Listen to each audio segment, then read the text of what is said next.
Hey, how are you doing today?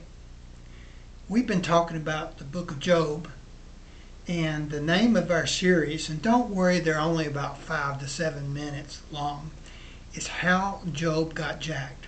Our first message was called Man Eater, and you can see this on my list of videos.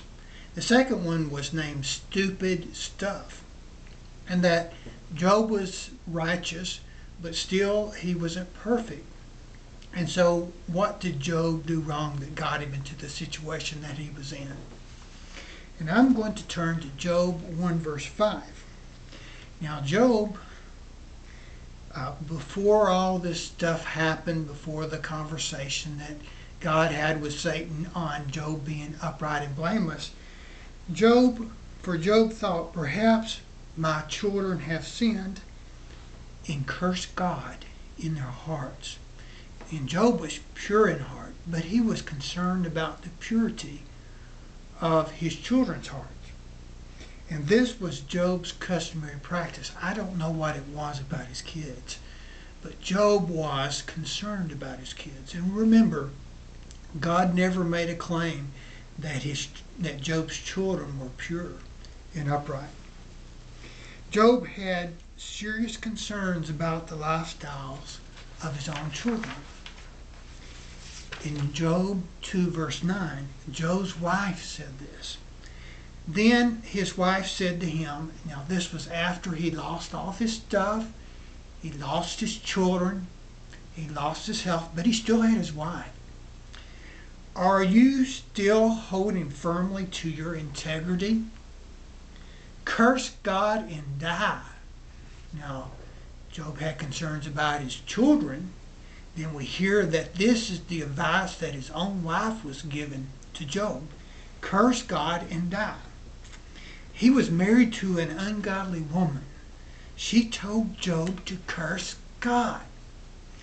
In Job 42, 7 through 10, the book says, after the Lord had spoken these things to Job, he said to Eliphaz the Temanite, my anger is stirred up against you and your two friends, because you have not spoken about me what is right. So we show a concern about his kids, we have concern about Job's wife, and then we hear God speaking, and his friends were speaking unrighteously about God. As my servant Job has. He said, you are off base. You're not. God had concerned about Job's friends. So now take 7 bulls and 7 rams and go to my servant Job and offer a burnt offering for yourself. And my servant Job will intercede for you. And I will respect him. I'll do it for him because you are his friends. And just as that protection was surrounding all of Job's family and all of Job's stuff, here we see that God was going to forgive Job's friends because they had spoken unrighteously about the situation.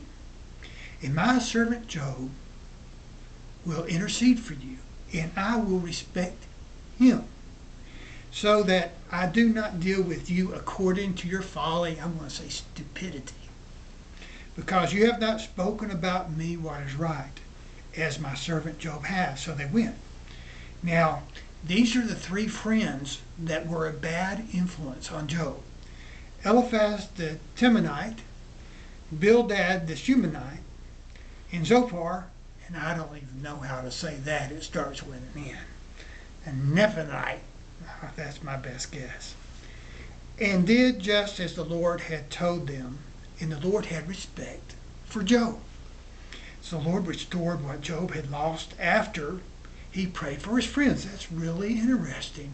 When Job prayed for those that harmed him by their bad advice and accusing him of being unrighteous, when he prayed for God to bless his friends, God blessed Job again.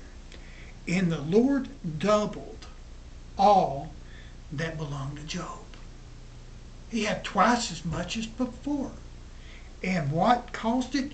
He prayed for the people that hurt him. Job made poor choices of friends. God was angry at Job's three best friends because they taught error. In Job 3, verse 25, the book says, "For the thing I greatly feared." Job was consumed with fear even before all this catastrophe happened. "What I greatly fear has come upon me." What I was thinking might happen. I might lose my kids. I might lose my stuff. I might lose my health. I thought about all this, and it happened. And what I dreaded happened to me, and that's Job 3:25. Job said himself that he had become consumed with fear about losing his stuff and his things.